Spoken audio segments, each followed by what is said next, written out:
Hello everyone.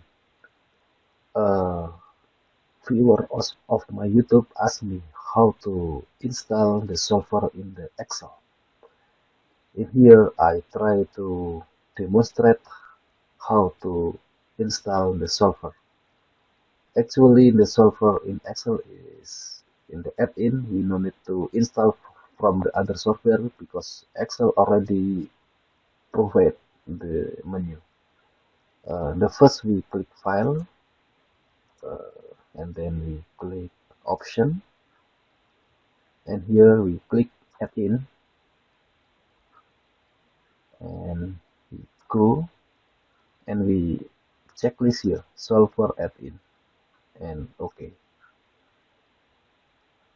and then we click data and the solver will appear in this place and we can click solver here. The solver will be appear in the Excel desktop, and here we choose the objective. If the input oriented, mostly use minimus, and if the output oriented we choose maximus, and the changing variable cell we choose lambda and maybe the efficiency.